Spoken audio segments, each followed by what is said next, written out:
Assalamualaikum warahmatullahi wabarakatuh. Saya Adelia Putri Mauliza Dewi dengan NPM 22001082100 dan teman saya bernama Munawara Mukadar dengan NPM 22001082089. Di sini kita akan menjelaskan tentang pupuk organik ekstra limbah daun kayu putih.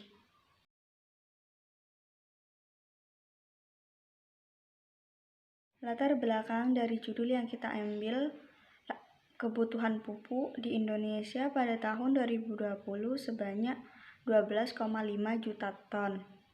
Kemudian yang terpenuhi kurang lebih 2,6 juta ton. Sisanya belum terpenuhi. Kelebihan pupuk organik daun kayu putih ini dapat meningkatkan kemampuan tanah yang mempertahankan kandungan air yang diserap. Limbah ini dimanfaatkan oleh masyarakat untuk dijadikan pupuk yang memberi nutrisi dan kesuburan tanah. Pupuk berbahan organik ini bersifat ramah lingkungan. Selanjutnya, rumusan masalah. Yang pertama, bagaimana cara pemanfaatan limbah daun kayu putih sebagai pupuk organik. Yang kedua, bagaimana metode pemasaran pupuk organik.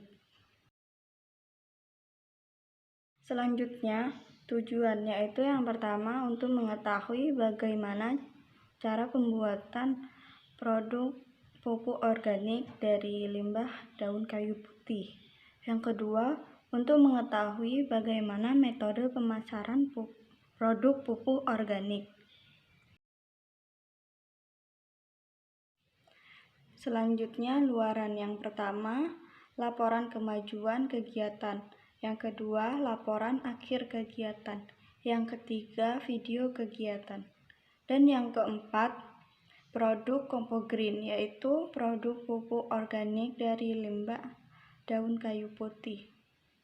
Selanjutnya akan dilanjutkan oleh teman saya, yaitu Munawarah Mukadar. Baik, saya Munawarah Mukadar. Di sini saya akan mempresentasikan slide berikutnya, yaitu gambaran umum rencana usaha. Yang pertama, kondisi umum lingkungan terhadap potensi sumber daya dan peluang pasar.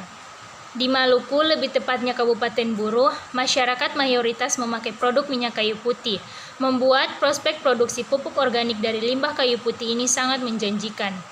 Bahan baku yang mudah didapatkan membuat kami berinovasi dalam membuat pupuk organik agar masyarakat sekitar tidak terganggu adanya penumpukan limbah ataupun kebakaran yang akan terjadi. Produk pupuk organik ini memiliki peluang pasar yang sangat besar, di mana pada saat ini di pasaran masih membutuhkan pupuk organik alami yang memiliki manfaat, memberikan nutrisi, dan kesuburan bagi tanah dan juga tanaman. Yang kedua, gambaran usaha yang direncanakan dan kelayakan usaha. Yang pertama, produk. Produk ini merupakan pengembangan dan pengelolaan limbah daun kering sebagai bahan utamanya.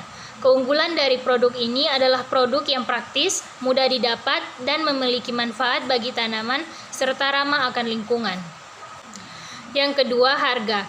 Pupuk organik dijual dengan harga Rp50.000 untuk neto 5 kg atau 1 pack, dengan pertimbangan sasarannya ialah para pengguna sosial media dan toko-toko pertanian.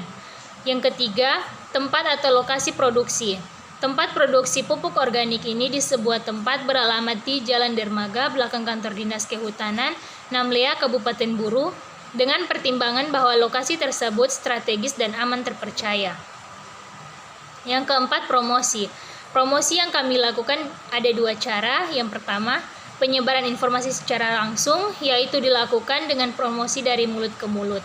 Cara promosi demikian dimulai pada teman-teman dan keluarga kami.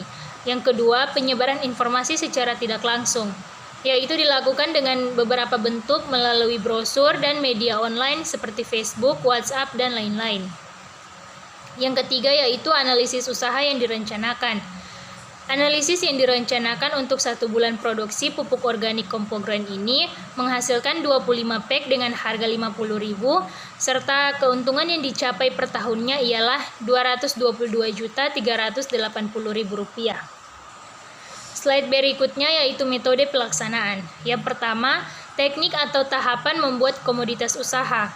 Untuk memperlancar proses pembuatan, langkah awal yang kita lakukan adalah mempersiapkan alat dan bahan serta komposisi untuk 1 kali pembuatan. Yang kedua, teknik pembuatan. Langkah yang pertama, haluskan limbah daun kayu putih menggunakan gunting, campurkan larutan E4, gula dan air, isikan ke dalam semprotan. Kemudian letakkan tanah di dalam wadah, limbah daun, serta semprotkan. Lakukan hingga wadah terisi penuh. Kemudian itu tutup dan diamkan selama 2 atau 3 hari ke depan. Pada saat dibuka, aduklah agar tercampur dan dapat terurai, serta menyatu sehingga mendapat hasil kompos yang maksimal. Yang ketiga, pengawasan dan pemasaran. Pengemasan yang dilakukan yaitu dengan menggunakan plastik beserta label produk Kompogran. Pemasaran yang dilakukan yaitu dengan mengandalkan media sosial seperti Facebook, agar informasi mengenai produk ini dengan cepat tersalurkan kepada konsumen dan dijual pada toko-toko pertanian. Yang keempat yaitu tahapan pelaksanaan kegiatan. Yang pertama, observasi segmen pasar, penyusunan perencanaan usaha, pengadaan alat dan bahan, produksi, laporan kemajuan kegiatan, serta laporan akhir kegiatan. Slide berikutnya yaitu biaya dan jadwal kegiatan. Yang pertama, anggaran biaya. Jenis pengeluaran yang dilakukan yaitu perlengkapan yang diperlukan membutuhkan biaya Rp2.470.000. Kemudian bahan habis pakai menggunakan biaya Rp4.520.000. Perjalanan dalam kota menggunakan biaya Rp1.200.000 dan perlengkapan lain-lain menggunakan biaya Rp1.810.000. Total dari biaya ini adalah 10 juta. Yang kedua yaitu jadwal kegiatan. Observasi segmen pasar, penyusunan perencanaan biaya dilakukan pada bulan pertama, pengadaan alat dan bahan, produksi, laporan kemajuan kegiatan dilakukan pada bulan kedua, dan laporan akhir kegiatan dilakukan pada bulan ketiga. Baik, sekian dan terima kasih dari kami. Apabila ada salah kata atau pengucapan yang kami lakukan, kami mohon maaf. Wassalamualaikum warahmatullahi wabarakatuh.